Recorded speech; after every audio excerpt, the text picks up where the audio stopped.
बहनों, भारतवर्ष में उन्नति कैसे हो सकती है, इसके बारे में कल चर्चा की गई थी। आज भी जो है इसके बारे में ही चर्चा कर रहे हैं। देखिए, भारतीय हिंदू जी ने हिंदुस्तानियों को आलस्य छोड़ने के बारे में बताया है कि हमें जो है आलस्य का त्याग कर देना चाहिए, क्योंकि आज जो है सभी देश जो है उन्नति की दौड़ में लगे हुए हैं। जिस प्रकार से घोड़ों की दौड़ होती है, उसी प्रकार से देशों की भी दौड़ लगी है, प्रगति की दौड़ लगी हुई है। कौन आगे निकले, कौन पीछे रहे। जो इस दौड़ में पीछे रहेगा उसका आगे कभी विकास नहीं हो पाएगा। उन्होंने बताया है कि हमारे देश में आलस्य लोगों में ज़्यादा है। वैसे करने को सब कुछ कर सकते हैं, परंतु उन्हें कोई राह दिखाने वाला, नेतृत्व करने वाला होना चाहिए, तभी भारतवर्ष की उन्नति हो सकती है। देखिए, उन्होंने कहा है कि भगवान कहते हैं कि पहले तो मनुष्य जन्म ही बड़ा दुर्लभ है। अगर मनुष्य जन्म मिल भी गया तो उस पर गुरु की कृपा और उस पर मेरी भगवान अर्थात अनुकूलता इतना पाकर भी तो मनुष्य संसार के पार न जाए, उसको आत्महत्यारा कहना चाहिए। देखिए, सबसे पहले तो मनुष्य को जन्म ही बड़ा दुर्लभ है। अगर जन्म मिल भी गया, उस पर गुरु की कृपा और उस पर अनुकूलता इतना सामान पाकर भी मनुष्य इस संसार के सागर से पार न जाए तो उसको आत्महत्यारा कहना जाएगा। वही दशा इस समय हिंदुस्तान की है। देखिए, बहुत से लोगों में चर्चा होती है कि हमको पेट के धंधे के मारे छुट्टी ही नहीं रहती। बाबा, हम उन्नति क्या करें, तुम्हारा पेट तो भरा है, तुमको दून की सूझती है।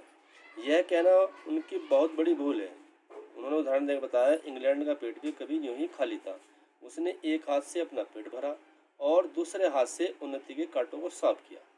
क्या इंग्लैंड में किसान, खेत वाले, गाड़ीवान, मजदूर, कोचवान आदि नहीं है?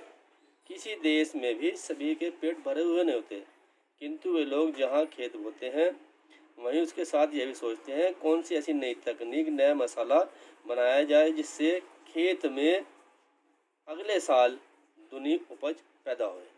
विलायत में देखिए, गाड़ी के कोचवान भी अखबार पढ़ते हैं, गाड़ी को हाँकने वाले अखबार पढ़ते हैं। जब मालिक उतरकर किसी दोस्त के यहाँ गया, उसी समय कोचवान ने गद्दी के नीचे से अखबार निकाला। यहाँ उतनी देर कोचवान हुक्का पिएगा, वह गप करेगा, सो गप्पी निकम्बी। वहाँ के लोग गम में देश के प्रबंध छांटते हैं। सिद्धांत यहाँ यह है कि वहाँ के लोगों का यह सिद्धांत है कि एक भी क्षण किसी प्रकार से व्यर्थ बेकार नहीं जाना चाहिए। उसके बदले यहाँ के लोगों को जितना निकम्मापन हो उतना ही वह बड़ा अमीर समझ जाता है। देखिए, मलुकदास ने भी जो है एक उक्ति बना डाली है, अजगर करे न चाकरी, पंछी करे न काम, दास मलुका कही गए, सबके दाता राम। तो कहने का तात्पर्य यह है कि भगवान भरोसे चल रहा है सभी देश, परंतु उसमें मनुष्य को भी तो कुछ जो है कर्तव्य है, वह भी तो करना चाहिए। चारों ओर आंख उठाकर देखे तो बिना काम करने वालों की चारों ओर ही पड़ती है। रोजगार कहीं कुछ भी नहीं, चारों ओर दरिद्रता की आग लगी हुई है। किसी ने बहुत ही ठीक कहा है कि दरिद्र माने गरीब कुटुंब वाले हुए हैं, इस तरह अपनी इज्जत को बचाता फिरता है जैसे लाजवती बहू अपने फटे कपड़ों में अपने अंगों को छिपा रहती है। वही दशा हिंदुस्तान की है। मर्दमशुमारी का जनगणना की रिपोर्ट देखने से यह स्पष्ट होता है कि मनुष्य दिन दिन यहाँ बढ़ते जाते हैं और रुपये की कीमत जो है वह घटती जा रही है। उन्होंने कहा है, यह मत आशा रखो कि पंडित जी कथा में ऐसा उपाय बतलाएंगे कि देश का रुपया और बुद्धि बढ़े। तुम अपने आप ही कमर कसो, आलस छोड़ो।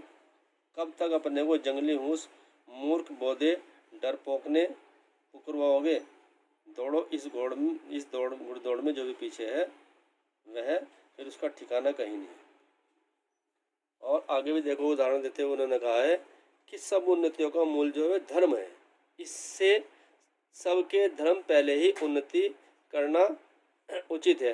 देखो, अंग्रेजों की धर्मनीति राजनीति परस्पर मिली हुई है, इससे उनकी दिन दिन कैसे उन्नति हुई है। इंग्लैंड जो ब्रिटेन जो है विकसित देश कैसे बना है, इसके बारे में बताया। उनको जाने दो, अपने ही यहाँ देखो, तुम्हारे यहाँ धर्म की आड़ में नाना प्रकार की नीति, समाज गठन, वैधक आदि भरे हुए हैं। एक दो मिसाल सुनो, यही तुम्हारा बलिया का मेला, जो बलिया में मेला लगा था उसमें ही उनके ये उद्बोधन के अंश है। बलिया का मेला और यहाँ स्थान क्यों बनाया गया, जिसमें जो लोग कभी आपस में नहीं मिलते, 10-10, 5-5 कोस से वे लोग एक जगह एकत्र हो, आपस में मिले, एक दूसरे का सुख दुख जाने, गृहस्थी के काम की वह चीज़ें जो गांव में नहीं मिलती यहाँ से ले जावे। देखो मेले का जो रखने का उद्देश्य यही था कि आपस में लोग मिले और आपस में बातें करें और तथा जो उनके गृहस्थी के सामान है वो यहाँ से खरीद कर ले जाए। किसी न हर चीज़ के पीछे एक उद्देश्य छिपा हुआ है। एकादशी का व्रत क्यों रखा गया, जिसमें महीने में 1-2 उपवास से शरीर शुद्ध हो जाए। ये डॉक्टर भी कहते हैं कि बीच में जो है उपवास रखना चाहिए, उससे शरीर के जो है विषैले तत्व जो मर जाते हैं। और फिर आगे कहा है गंगा जी नहाने जाते हैं तो सबसे पहले सिर पर जल चढ़ाकर तब पैर पर डालने का विधान क्यों है, जिसमें तलवे से गर्मी सिर में चढ़ कर के विकार उत्पन्न करे। तो दिवाली, देखो दिवाली का जो होता है, दिवाली का त्यौहार, वह भी उसके पीछे भी कोई उद्देश्य है। तो क्या है, जब त्यौहार मनाया जाता है तो घर की साफ सफाई होती है और इसीलिए जो है बताया गया है कि त्यौहार हमारे म्यूनिसिपैलिटी के समान है। जिस प्रकार म्यूनिसिपैलिटी सफाई करती है उसी प्रकार से जो है त्योहारों में भी जो है हमारे घरों की सफाई हो जाती है। आगे कहते हैं ये सब तो समाज धर्म है जो देश काल के अनुसार सौदे और बदले जा सकते हैं। दूसरी खराबी है कि उन्हीं महात्मा बुद्धिमान ऋषियों के वंशज के लोगों ने अपने बाप दादाओं का मतलब न समझकर बहुत से नए नए धर्म बनाकर शास्त्रों में भर दिए हैं। जो ऋषि मुनियों ने कहा था उसको उसी रूप में न समझ करके उसका गलत उपयोग करा है, बात का अर्थ ही बदल दिया गया है। बस सभी तीर्थ व्रत और सभी स्नान तीर्थ हो गए। सो इन बातों को अब एक बार आंख खोलकर देख लीजिए और समझ लीजिए। फलानी बात उन बुद्धिमान ऋषियों ने क्यों बनाई, उनमें से जो वंश देश और काल के अनुकूल हो, उपकारी हो, उनको ग्रहण कीजिए, जो बेकार हो उनको जो है छोड़ दीजिए। भारतेंदु जी ने आगे कहा कि जैसे कुछ अंधी व्यवस्था, जैसे जहाज का सफ़र नहीं करना, विधवा विवाह नहीं करना, लड़कों को छोटेपन में ही ब्याह कर देना, इससे क्या हो, उनकी आयु घट जाती है। और आगे वो कहते हैं कि लड़कियों को भी पढ़ाइए, किंतु इस चाल से नहीं जैसे आजकल पढ़ाई जाती है, जिससे उपकार के बदले बुराई होती है। ऐसी चाल से उनको शिक्षा दीजिए कि वह अपना देश और कुल धर्म सीखे, पति की भक्ति करे और लड़कों को सहज में शिक्षा दे। नाना प्रकार के मत के लोग आपस में बैर छोड़ दें। यह समय इन झगड़ों का नहीं, हिंदू जैन मुसलमान सब आपस में मिलिए। जाति में कोई चाहे ऊंचा हो या नीचा हो, सबका आदर कीजिए। जो जिस योग्य हो उसे वैसा माने। छोटी जाति के लोगों को तिरस्कार करके उनका जी मत तोड़िए। सब लोग आपस में मिलिए। हमें अपने लड़कों को अच्छी तरह तालीम दीजिए और पेंशन और वजीफा नौकरी का भरोसा छोड़िए। लड़कों को जो है रोजगार सिखाइए। सभी मिलकर के आगे बढ़िए। और भारतेंदु जी अंत में कहता है कि अपने देश की सब प्रकार से उन्नति करनी चाहिए, करिए, जिससे तुम्हारी भलाई हो। वैसे ही किताबें पढ़ो, वैसे ही खेल खेलो और वैसे ही बात करो। परदेसी वस्तु और परदेसी भाषा का भरोसा मत रखो। अपने देश में अपनी भाषा में उन्नति करो। तो यही उनका जो है मूल विचार था कि जो है अपने देश भारतवर्ष की सभी प्रकार से उन्नति होनी चाहिए। तो इसी के साथ इस भारतवर्ष उन्नति यह जो पूर्ण होता है। धन्यवाद।